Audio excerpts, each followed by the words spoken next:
नमस्कार। आपका अखबार पर आपका स्वागत है। मैं हूं प्रदीप सिंह। जिस हथियार से प्रधानमंत्री नरेंद्र मोदी की छवि धूमिल करने की कोशिश विपक्ष कर रहा था, वही हथियार अब उसके गठबंधन की एकता पर प्रश्न चिन्ह बनकर खड़ा हो गया। विपक्ष का गठबंधन बचेगा या टूटेगा, ये इस बात पर निर्भर नहीं करेगा कि सीटों का तालमेल होगा कि नहीं। इस पर भी नहीं जो अभी 2 दिन पहले मध्य प्रदेश में भोपाल में हुआ है समाजवादी पार्टी और कांग्रेस के बीच में। इस पर भी नहीं होगा कि बाकी पार्टियों का, खासतौर से अगर कहें तृणमूल कांग्रेस का या दूसरी पार्टियों का तालमेल कांग्रेस से किस तरह का होगा, कांग्रेस उनको कितना एकोमोडेट करेगी।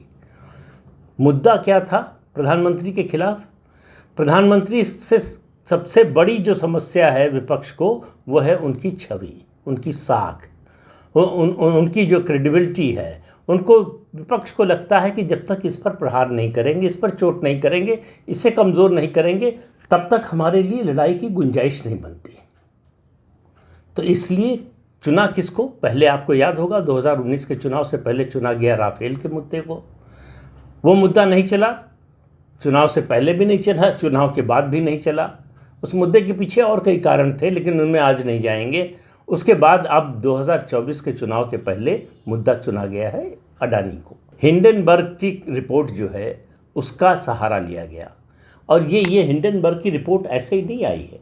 ये कोई जो है स्वतंत्र ऐसी एजेंसी नहीं है जो बड़ी ईमानदारी से काम करती हो। ये एजेंसी अपने एजेंडे के तहत काम करती है। ये कंपनियों के शेयर के दाम गिराती है और फिर उनको खरीद कर मुनाफा कमाती है। इस उद्देश्य से करती है। उसका उद्देश्य और जो मोदी के खिलाफ एजेंडा चला रहे थे उनका उद्देश्य मिल गया। तो हिंडनबर्ग ने अडानी कंपनी के खिलाफ, अडानी ग्रुप के खिलाफ एक रिपोर्ट दी। उसको संसद में उठाना, उसको प्रचारित करना, देश में, दुनिया में, वो काम किया हमारे देश के विपक्षी दलों के नेताओं ने, और उसका असर हुआ। अडानी की कंपनियों के शेयर के भाव गिर गए। हिंडनबर्ग ने उसके शेयर खरीदे, और जैसे ही फिर से दाम बढ़ने लगे, जब पता चल गया कि मामले में कोई दम नहीं है, कोई इसमें तथ्य नहीं है ज़्यादा, तब जो है उसके दाम बढ़ने लगे, तो उसने जो है बेच के पैसा कमा लिया। तो वो तो अरबपति हो गए। विपक्ष को लगा कि हमको मुद्दा मिल गया है मोदी की छवि को खराब करने का, लेकिन उससे बात बनी नहीं। तो देखिए, ये जो टूल किट थी कांग्रेस पार्टी की और दूसरे उसके साथी दलों की, वो धीरे धीरे एक्सपोज हो रही है। उसका भेद खुलता जा रहा है। सबसे ताज़ा उदाहरण है तृणमूल कांग्रेस की लोकसभा सदस्य महुआ मोइत्रा का। उन्होंने अडानी के राइवल हीरानंदानी ग्रुप के दर्शन हीरानंदानी से मिलकर संसद में सवाल पूछे। 60 सवाल पूछे, उसमें से 51 अडानी ग्रुप के खिलाफ। तो सांसद हैं, सवाल पूछ सकती हैं, किसी कंपनी के खिलाफ पूछें, इसमें भी कोई बड़ी बात नहीं है। लेकिन सवाल पूछने के लिए, सवाल जो लोकसभा सेक्रेटेरिएट को सांसद भेजते हैं, उसके लिए उनको एक लॉगिन और एक पासवर्ड मिला हुआ है, जिसको लॉगिन करके वो अपने सवाल भेज सकते हैं, और ये केवल सांसदों के इस्तेमाल के लिए होता है, और कोई इसका इस्तेमाल नहीं कर सकता। वो लॉगिन और पासवर्ड महुआ मोइत्रा ने दर्शन हीरानंदानी को दिया, और सवाल महुआ मोइत्रा ने नहीं पूछा। महुआ मोइत्रा की ओर से दर्शन हीरानंदानी ने अपने बिजनेस राइवल को नीचा दिखाने के लिए सवाल पूछे। मामला खुल गया। भाजपा के सांसद निशिकांत दुबे ने ये आरोप लगाया और मुद्दा उठा। उसके बाद जब ये मामला बढ़ने लगा, उसमें सामने आ गए महुआ मोइत्रा के पुराने मित्र, जो एक्स हैं उनके, वो आ गए, और ये कहा गया कि ये सवाल पूछने के लिए महुआ मोइत्रा ने दर्शन हीरानंदानी से पैसे लिए, उसके अलावा महंगी गिफ्ट ली, और पता नहीं क्या क्या लिया। अब ये मामला संसद की जो एथिक्स कमेटी है उसके पास गया। महुआ मोइत्रा की सदस्यता लोकसभा की जा सकती है, उसकी सुनवाई चल रही है। इसी बीच में दर्शन हीरानंदानी एफिडेविट आ गया। एफिडेविट में उन्होंने माना कि महुआ मोइत्रा ने उनको लॉगिन और पासवर्ड दिया और उन्होंने सवाल पूछे। उन्होंने कहा कि अडानी ग्रुप हमारा राइवल है, उनके खिलाफ जो है माहौल बनाने के लिए, उनके खिलाफ मुद्दा बनाने के लिए हमने ऐसा किया, और महुआ मोइत्रा चाहती थी कि उनको जल्दी से जल्दी प्रसिद्धि मिले और उनको प्रधानमंत्री पर अटैक करना था, और प्रधानमंत्री अडानी दोनों जो गुजरात के हैं और उससे संबंध जोड़ने की कोशिश काफ़ी समय से विपक्ष कर रहा है, तो इसलिए उनको लगा कि ये दोनों को ये मुद्दा जो है सूट करता था।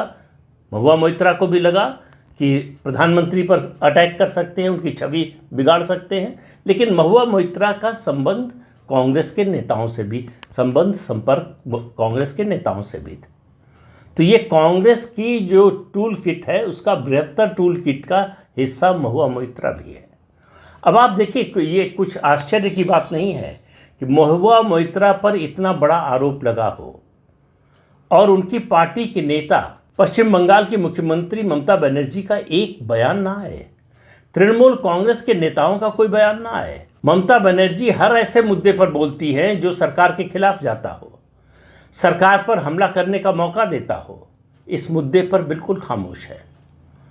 अब आप इस खेल को समझिए। मैंने जो शुरू में बात कही कि जो हथियार इस्तेमाल किया जा रहा था अडानी का, वो हथियार कितना भोथरा है और कितना सेल्फ डिस्ट्रक्टिव है विपक्ष के लिए, इसको इस तरह से समझिए कि अडानी इस देश के अग्रणी बिजनेसमैन में है। वो इन्वेस्टमेंट करते हैं, ज़्यादातर इंफ्रास्ट्रक्चर में इन्वेस्टमेंट करते हैं, जिसका लॉन्ग जेस्टेशन पीरियड होता है, जिसमें मुनाफा कम होता है, लेकिन देश के लिए वो ज़्यादा फायदेमंद होता है। तो एक क्षण के लिए मान लेते हैं कि प्रधानमंत्री नरेंद्र मोदी और उनकी पार्टी उनको मदद करती है। जब इजराइल में हाइफा का पोर्ट का कॉन्ट्रैक्ट मिला अडानी को, तो यहाँ हल्ला मचाया गया कि मोदी ने जो है अपने दोस्त से कह के इजराइल के प्रधानमंत्री से वो कॉन्ट्रैक्ट दिलवा दिया। स्ट्रेटेजिक रूप से वो पोर्ट भारत के लिए बहुत ही महत्वपूर्ण है और भारत का कोई इंडस्ट्रीज बना रहा है, ये और बड़ी बात है। तो अच्छा, मान लीजिए क्या उन्होंने ऐसा किया, तो इसका मतलब अडानी को उन्होंने फेवर किया, जो विपक्ष मानता है, विपक्ष के ही तरफ से चल रहा हूँ कि ये गलत है, अनैतिक है और गैरकानूनी भी शायद वो मानते हैं। तो अब हमको ये बताइए कि एक ड्राई पोर्ट, देश का सबसे बड़ा ड्राई पोर्ट केरल में लगभग बनकर तैयार हो गया, उसका श्रेय लेने की होड़ सीपीएम, मार्क्सवादी कम्युनिस्ट पार्टी और कांग्रेस के बीच में मची हुई है। मुख्यमंत्री पिनराई विजयन उसका श्रेय ले रहे हैं। कांग्रेस पार्टी कह रही कि पिछले रिजीम में जब कांग्रेस की सरकार थी तब इसको सैंक्शन दिया गया था, मंजूरी दी गई थी, इसलिए ये हमारा प्रोजेक्ट है। अब सीपीएम का है कि कांग्रेस का है, वो पोर्ट लगभग बनकर तैयार हो गया है और उससे जो है भारत के अंतर्राष्ट्रीय व्यापार पर बहुत बड़ा अंतर पड़ने वाला है। अब आप बताइए वो पोर्ट बनवाया किसने? अडानी ने। तो अडानी ने अगर केरल में पोर्ट बनवाते हैं तो वो देश हित में है, अगर हाइफा में बनवाते हो तो देश विरोध में है। फिर एक आरोप लगा और आपको कांग्रेस के और विपक्ष के तमाम नेता बोलते हुए सुनाई देंगे कि सारा सब बेच दिया अडानी को, एयरपोर्ट सब बेच दिए।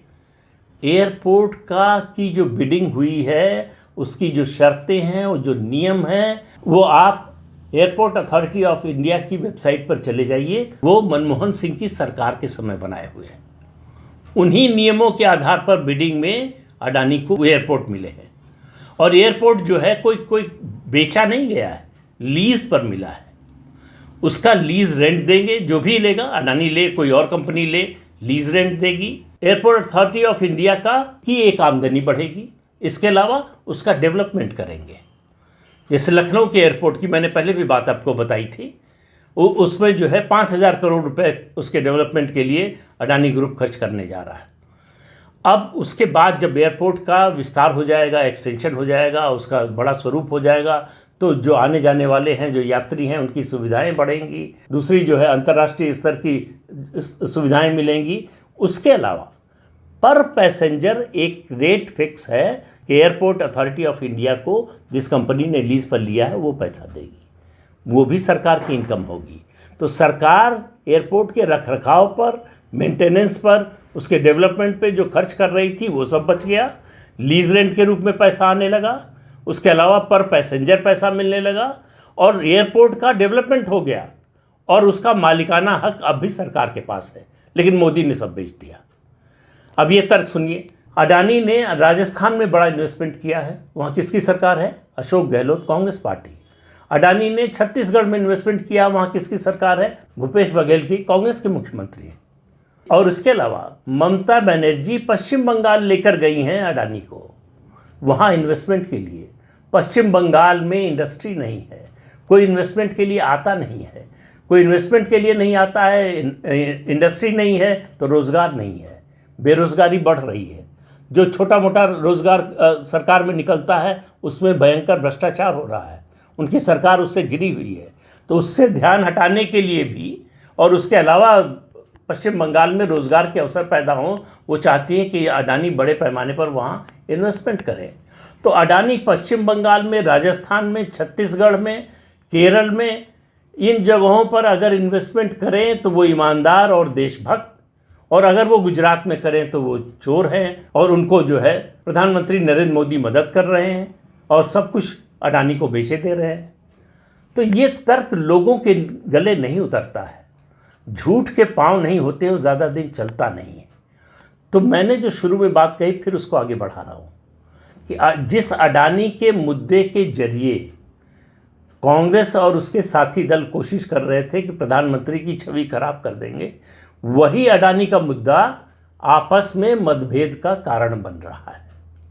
अडानी के मुद्दे पर कांग्रेस और टीएमसी में बहुत जल्दी ही झगड़ा होने वाला है। महुआ मोइत्रा जो कुछ कर रही थी वो ममता बनर्जी के कहने से नहीं कर रही थी, वो कांग्रेस पार्टी के कहने से कर रही थी, ऐसा मानने में कोई हर्ज नहीं। दूसरी बात, आपको याद होगा कि बेंगलोर में जब बैठक हुई इंडिया अलायंस की, उससे पहले राहुल गांधी ने अडानी के खिलाफ एक बयान दिया। वहाँ ममता बनर्जी ने ऐतराज़ जताया कि भाई अगर इस तरह का कोई भी बयान दिया जाना है अलायंस की ओर से, गठबंधन की ओर से, तो पहले उस पर गठबंधन में चर्चा होनी चाहिए। उस पर एक जो है सबका व्यू लेने के बाद एक बयान तैयार होना चाहिए जो जारी होना चाहिए कोऑर्डिनेशन कमेटी की ओर से। राहुल गांधी और ममता बनर्जी, उनमें अडानी को लेकर मतभेद है। शरद पवार, राहुल गांधी अडानी को गाली देते हैं, शरद पवार अडानी को घर पर बुलाकर खाना खिलाते हैं और वो कहते हैं कि हमारी दोस्ती है और दशकों की दोस्ती है, पारिवारिक संबंध है और अडानी पर इस तरह से हमला करना गलत है, अडानी ने कुछ गलत नहीं किया है। तो अब आप देखिए आपस में किसके लिए लड़ रहे हैं।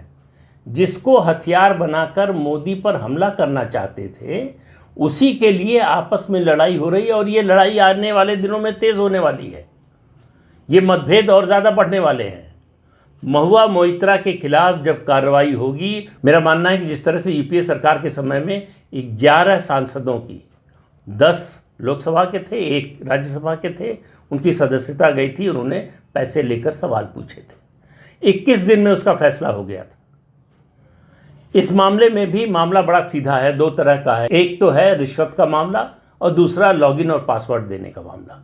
लॉगिन और पासवर्ड देने का जो मुद्दा है उसका प्रमाण तो तकनीकी रूप से बहुत जल्दी मिल सकता है और हो सकता है अब तक मिल भी गया, उसी के आधार पर उनकी सदस्यता जा सकती है। उसके अलावा दर्शन हीरानंदानी ने कहा कि उनका जो सरकारी बंगला है उसका रेनोवेशन भी मैंने कराया है। तो जाहिर है कि अगर रेनोवेशन हुआ है सरकारी बंगले का तो उस पर खर्च हुआ होगा तो वो कोई कॉन्ट्रैक्टर होगा जिसने काम किया होगा, उसको पेमेंट किसके जरिए गया। अगर दर्शन हीरानंदानी ये साबित कर देते हैं कि ये है खर्च का हिसाब, तो महुआ मोइत्रा के खिलाफ प्रिवेंशन ऑफ करप्शन एक्ट के तहत भी मुकदमा चलेगा। तो महुआ मोइत्रा की मुश्किल बढ़ने वाली है और उनकी मुश्किल बढ़ने वाली है बात एक सांसद की नहीं है या एक नेता की नहीं है, उसके पीछे का जो षड्यंत्र है वो उजागर होगा। इसमें और कौन कौन लोग शामिल थे, इसमें कुछ बड़े पत्रकारों के भी नाम आ रहे हैं। एक महिला पत्रकार हैं, आपको याद हो हर्षद मेहता के समय उनका बड़ा नाम हुआ था, उनका भी नाम आ रहा है इसमें, उनकी भी भूमिका थी। उन्होंने जो लेख लिखे हैं अडानी के खिलाफ किस तरह से और क्या क्या लिखे वो भी सामने आ रहा है। तो ये बहुत बड़ा नेक्सस था, उसमें महुआ मोइत्रा सिर्फ एक मोहरा भर थी, पीछे से चाल चलने वाले और लोग थे और वो बड़े लोग जब एक्सपोज होंगे तब ये जो पूरा षड्यंत्र है इसका पूरा पर्दाफाश होगा। और होगा ये कि अडानी के जरिए जो प्रधानमंत्री पर हमला करने चले थे खुद उसके शिकार होंगे और इसके होने में बहुत ज़्यादा समय नहीं लगने वाला है, जल्दी ही होने वाला है। तो इस अंक में इतना ही। अगले अंक में फिर मिलेंगे किसी नए मुद्दे के साथ। तब तक के लिए अनुमति दीजिए। आपसे अनुरोध है कि चैनल देखिए, शेयर कीजिए, लाइक कीजिए और सब्सक्राइब जरूर कीजिए। नमस्कार।